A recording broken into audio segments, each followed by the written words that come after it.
For this video, we're going to dive into smart bones a little bit more. At one point, I went in and created a smart action for the tail. And as you can see, when we move this dial up or down, we're able to control the tail. And that's what we're going to be exploring here, just defining this a little bit more and showing you some more examples of how it can work. So first, let's go back to frame 0, and we're going to create a new bone to control the head. And we can attach this bone to the head bone, so that way if the character were to move anywhere, the controls will stay with him. So with the head bone selected, I'm going to grab the add bone tool, come in here, and I'll click and drag and just move this out horizontally like so, and release. I can name this one head up and down, or let's just say head U-D. That should work for our purposes. And then come over here to select bone and make sure we are showing the label. Next, I want to go to my bone constraints, choose angle constraints, and we're going to go -90 and 90 for this. And then we can close it.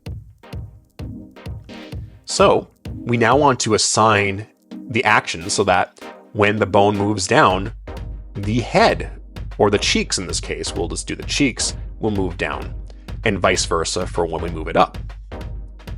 So now, in order to get this started, we need to create an action for this bone.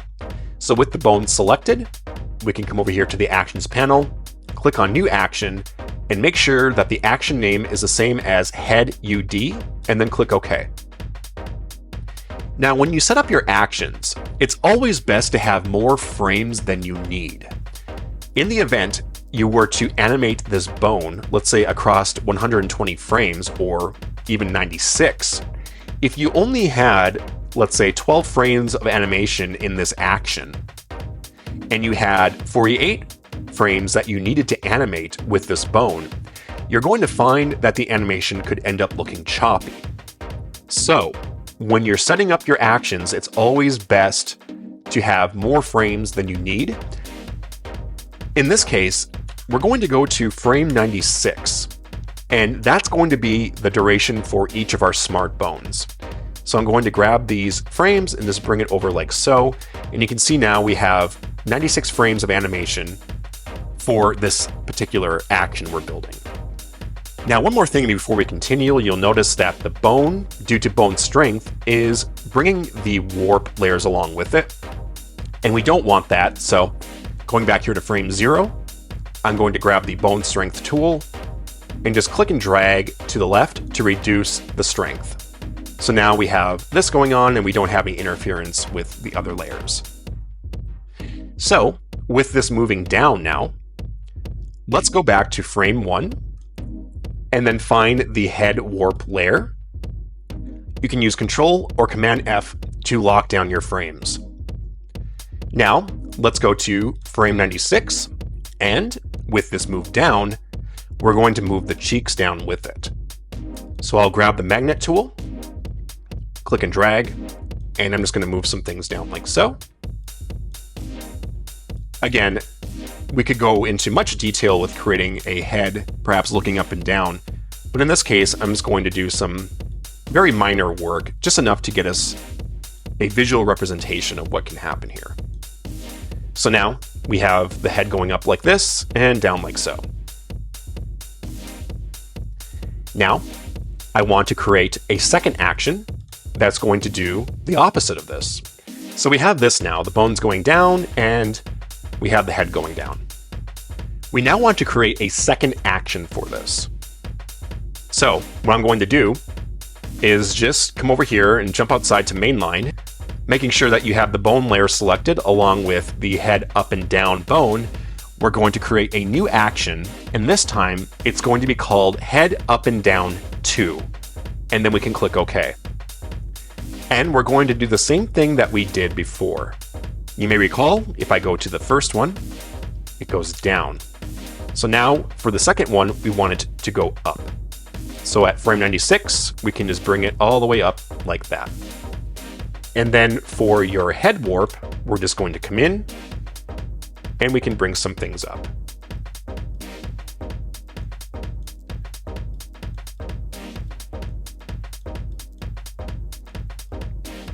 There we go. So now it's going up, just like that. Now if we come back here to the main line, and we go to frame 24, we can make sure we're on the bone layer, and start animating some things out. So if we go down, you can see it goes down. If we go up, it goes up. And again, it's not the best looking animation.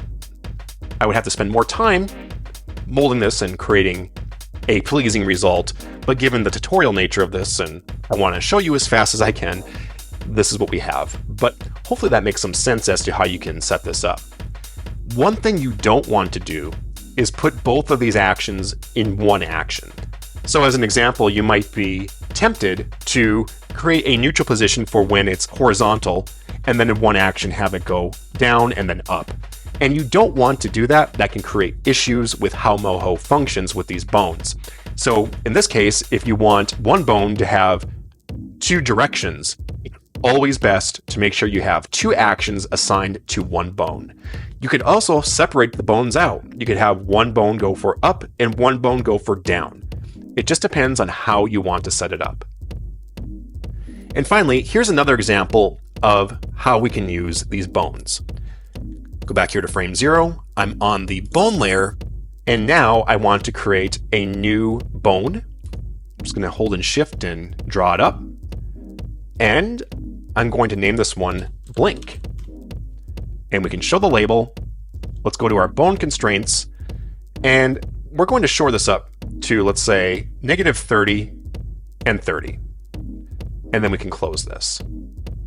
Now, I want to make sure I have my actions, and we're going to click on the new action and make sure it's named blink, and then click OK and go inside. And we're just going to quickly make this control the switch layer. So coming in, I'm just going to grab this and move it over to the left. And then on frame 24, we can move it over to the right. And in this case, we don't really need that many frames given it's a switch layer. So it's just going to pop to the next layer. So there's no real reason to have a bunch of animation in this particular action. So we're just going to leave it like that. And then when the bone is perhaps all the way over to the left, we can come over here to, for instance, the eyes and choose to have these open. And then when the blink bone is in the middle, we can come in and choose to have, let's say, blink down. And then when it's all the way to the end, perhaps it's at blink up. So now if I go back here to mainline and go into the bone layer, and let's just go to any frame past 0, you can see I can come in and alter that. And of course, let's make sure we also have the bone strength turned down for this, so we're not altering the warp layers like we were just a moment ago. So come in here now, and you can see here we can adjust the blinks very easily, and we can also independently move this up and down, and everything is looking pretty good. Good enough for this tutorial. Again, if I wanted to go in and do more head animation, I would spend more time with this, but just some final notes. When creating your actions, make sure you leave plenty of frames. 96 frames is a good number. When you want to create, let's say, a head turn or an action that has two different actions in it, it's best to separate them out. So don't create one action, create two actions that will do the left and right, up and down, or whatever the case is with your rig. So with that, hopefully you have a little bit of understanding of how you can create smart actions inside of Moho.